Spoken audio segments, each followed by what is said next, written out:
নমস্কাৰ এই মুহূৰ্তত আমাৰ হাতত আহি পৰিছে কেইবাটাও অতি গুৰুত্বপূৰ্ণ খবৰ অসমৰ লগতে ভাৰতৰ বিভিন্ন প্ৰান্তৰ পৰা এই খবৰসমূহ যুগুতোৱা হৈছে গোটেইকেইটা খবৰেই অতি গুৰুত্বপূৰ্ণ গতিকে সম্পূৰ্ণ খবৰখিনি জানিবলৈ ভিডিঅ'টো স্কিপ নকৰাকৈ শেষলৈকে চাব আৰু নতুনকৈ চাই থাকিলে চেনেলটো সাবস্ক্ৰাইব কৰি লগতে কাষতে অহা বেল আইকনটো প্ৰেছ কৰি ল'ব এই মুহূৰ্তত আহি পৰিছে এটা অতি গুৰুত্বপূৰ্ণ খবৰ হোৱা নাই অসম পুনৰ ছমাহলৈ অশান্ত অঞ্চল ঘোষণা সশস্ত্ৰ বাহিনী বিশেষ ক্ষমতা আইন প্ৰথমবাৰৰ বাবে 1990 চনৰ নৱেম্বৰত অসমত জাপি দিয়া হৈছিল শান্ত হোৱা নাই অসম অশান্ত অসমৰ পৰিস্থিতিক লৈ সশস্ত্ৰ বাহিনী বিশেষ ক্ষমতা আইনৰ অধীনত ৰাজ্যখনক অশান্ত এলেকাৰূপে চিহ্নিত কৰি পুনৰ 28 আগষ্টৰ পৰা 6 মাহলৈ এই আইনৰ ম্যাদ বৃদ্ধি কৰা হৈছে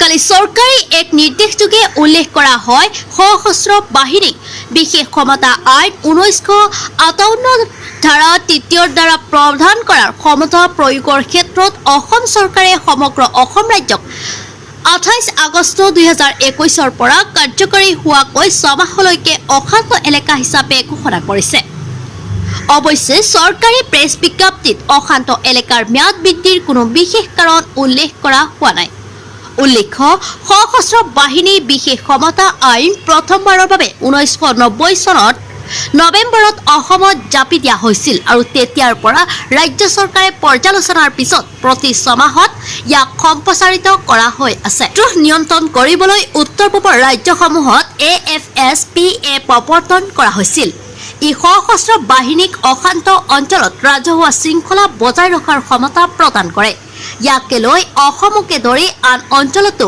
আইন প্ৰত্যাহাৰৰ দাবী উঠিছে যদিও এতিয়াও ইয়াক বাহাল ৰখা হৈছে আন এটি গুৰুত্বপূৰ্ণ খবৰ লৈ নিমাতীঘাটৰ নাও দুৰ্ঘটনাৰ বাবে 6 জনক আটক যোৰহাট আৰক্ষীৰ ফৌজদাৰী গোচৰৰ ভিত্তিত এই লোক কেইগৰাকী সুখৰ বন্যা বুৱাই অনা নিমাতীঘাট নাও দুৰ্ঘটনাৰ তদন্তত নামি পৰিছে আৰক্ষী বিষয়া পৰ্যায়ৰ নিৰম্বনৰ পিছত আৰক্ষীয়ে আটক কৰিছে 6 জন লোকক যোৰহাট আৰক্ষীয়ে কালি নিশা আটক কৰা ব্যক্তিকেইগৰাকী হৈছে ধনবৰ দাস যোগেন দাস বিজু কুমাৰ দাস জয়ন্ত দত্ত বিনোদ বৰুৱা আৰু বাবুল দেউক ৰাজ্য চৰকাৰৰ নিৰ্দেশত যোৰহাট আৰক্ষীয়ে তৰা ফৌজদাৰী গোচৰৰ ভিত্তিত এই লোককেইগৰাকীক আটক কৰা হৈছে ধনবৰ দাস আছিল দুৰ্ঘটনাগ্ৰস্ত নাওখনৰ গুৰিয়াল বাকী আটকাধীন লোককেইগৰাকী আভ্যন্তৰীণ জল পৰিবহণ বিভাগৰ কৰ্মচাৰী উল্লেখযোগ্য যে আটকাধীন লোকসকলৰ একাংশই সংবাদ মাধ্যমৰ আগত আৰক্ষীয়ে আটক কৰা প্ৰসংগত অজ্ঞতা প্ৰকাশ কৰি কয় যে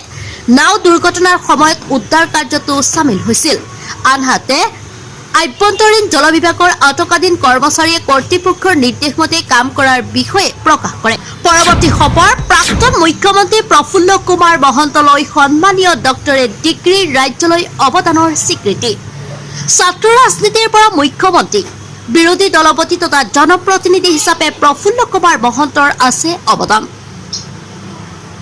অসমৰ প্ৰতি থকা অৱদানৰ বাবে দুবাৰৰ প্ৰাক্তন মুখ্যমন্ত্ৰী প্ৰফুল্ল কুমাৰ মহন্তক সন্মানীয় ডক্টৰেট ডিগ্ৰী প্ৰদান কৰে অসম ডাউনটাউন ইউনিভাৰ্চিটিয়ে ছাত্ৰ ৰাজনীতিৰ পৰা মুখ্যমন্ত্ৰী বিৰোধী দলপতি বা জনপ্ৰতিনিধি হিচাপে প্ৰফুল্ল কুমাৰ মহন্তই ৰাজ্যখনলৈ আগবঢ়োৱা প্ৰবুদ্ধ অৱদানৰ বাবে অসম ডাউনটাউন ইউনিভাৰ্চিটিয়ে সন্মানীয় ডক্টৰেট ডিগ্ৰী প্ৰদান কৰে প্ৰফুল্ল কুমাৰ মহন্তক সম্বোধনা পত্ৰখনত বিশ্ববিদ্যালয় কৰ্তৃপক্ষই উল্লেখ কৰে যে প্ৰফুল্ল কুমাৰ মহন্তৰ নেতৃত্বত চলা বিশ্ববিখ্যাত অসম আন্দোলনৰ ফলশ্ৰুতিত স্বাক্ষৰিত অসম চুক্তিৰ বাবে অসমে কেন্দ্ৰৰ পৰা বহু আদায় কৰিলে বিশেষকৈ বিশেষ ৰাজ্যৰ মৰ্যাদা নুমলীগড় তেল শোধনাগাৰ স্থায়ী ৰাজধানী শ্ৰীমন্ত শংকৰদেৱ কলাক্ষেত্ৰ তেজপুৰ বিশ্ববিদ্যালয় শিলচৰ বিশ্ববিদ্যালয় কৃষি বিশ্ববিদ্যালয় আমিনগাঁৱৰ IIT মাছখোৱাৰ সাংস্কৃতিক প্ৰকল্প তৰকাগৃহৰ উপৰিও গুৱাহাটী চিকিৎসা মহাবিদ্যালয় হাস্পতালক ছুপাৰ স্পেচিয়েলিটি হাস্পতাললৈ উন্নতিকৰণ NRC অসম চুক্তিৰ জৰিয়তে আদায় কৰিবলৈ সক্ষম হৈছিল অসমে অসমখনৰ নৱনিৰ্মাণত প্ৰফুল্ল কুমাৰ মহন্তৰ থকা অৰিহণাৰ বাবে তেওঁক এই সন্মান প্ৰদান কৰে ডাউনটাউন বিশ্ববিদ্যালয়ৰ কৰ্তৃপক্ষই। কৈ আহিছো আন এটি গুৰুত্বপূৰ্ণ খবৰ, গ্ৰেপ্তাৰ হ'ব পাৰে 25ৰ পৰা 30 গৰাকীকৈ ৰাজপত্ৰিত বিষয়া। ফাদিল হ'ল APSC কেলেংকাৰীৰ আন এক অধ্যায়। পুনৰ পোহৰলৈ আহিছে অসম লোকসেৱা আয়োগৰ আন এক অধ্যায়। ন্যায়িক আয়োগৰ মুৰব্বী তথা অৱসৰপ্ৰাপ্ত ন্যায়াধীশ বিপ্লৱ শৰ্মাই শুকুৰবাৰে সাংবাদিকৰ আগত দাঙি ধৰে এই সন্দৰ্ভত বহুতো বিস্ফোৰক তথ্য।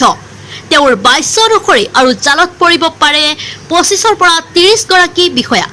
উল্লেখযোগ্য যে অৱসৰপ্ৰাপ্ত ন্যায়াধীশগৰাকীয়ে কালি স্পষ্ট কৰে যে 2013-14 বৰ্ষত ৰাকেশ পাল নেতৃত্বাধীন APSCয়ে নিযুক্তি কৰা 39জন ৰাজপত্ৰিত বিষয়াৰ গ্ৰেপ্তাৰতে থমকি নৰয় এই তদন্ত, বৰঞ্চ আৰু 25 বা 30 জনকৈ বিষয়াহে জালত পৰাৰ সম্ভাৱনা আছে।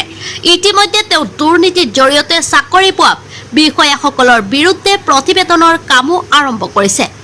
অৱসৰপ্ৰাপ্ত ন্যায়াধীশগৰাকীয়ে সাংবাদিকৰ প্ৰশ্নোত্তৰত এই সন্দৰ্ভত এয়া এক ন্যায়িক তদন্ত বুলি জনায়, যাৰ পৰিপ্ৰেক্ষিতত সমগ্ৰ তথ্য তেওঁ ৰাজহুৱা কৰিব নোৱাৰে। আনহাতে তেওঁ এই কথাও প্ৰকাশ কৰে যে তদন্ত আয়োগে এই দুৰ্নীতিৰ ফৌজদাৰী গোচৰৰ নথিপত্ৰ, তথ্য প্ৰমাণ, ফৰেনচিক প্ৰতিবেদনৰ সন্দেহৰ আওতাত থকা প্ৰাৰ্থীৰ জ্ঞানৰ নমুনা আদিৰ সকলো দিশ চোৱা হৈছে। পৰৱৰ্তী গুৰুত্বপূৰ্ণ খবৰলৈ। পুনৰ নিয়ম সলনি আধাৰ কাৰ্ডৰ কি সলনি হ'ল?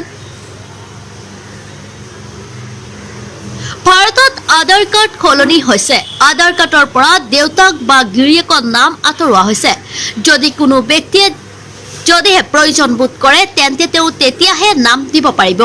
UIDAR বিশিষ্ট অধিকাৰীয়ে ব্যক্ত কৰা মতে 2018 চনত আধাৰ কাৰ্ডক লৈ উচ্চতম ন্যায়ালয়ত এক অধিসূচনা জাৰি কৰিছিল।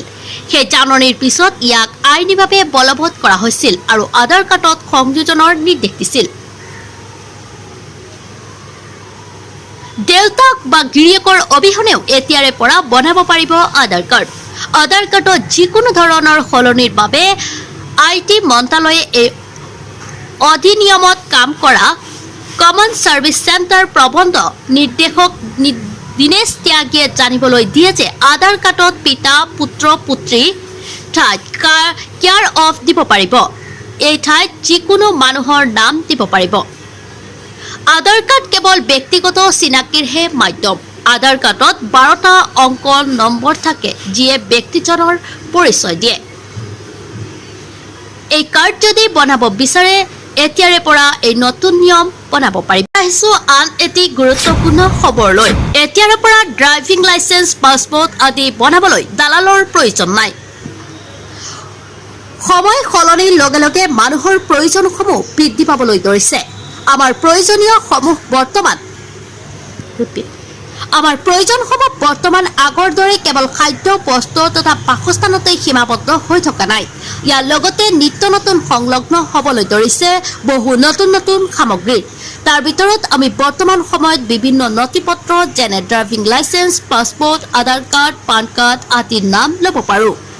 এই নথিপত্ৰসমূহ আমাৰ দৈনন্দিন জীৱনৰ অংশ নহয় যদিও প্ৰয়োজনীয়তালৈ চালে ইয়াৰ আৱশ্যকতাৰ কথা নুই কৰিব নোৱাৰি।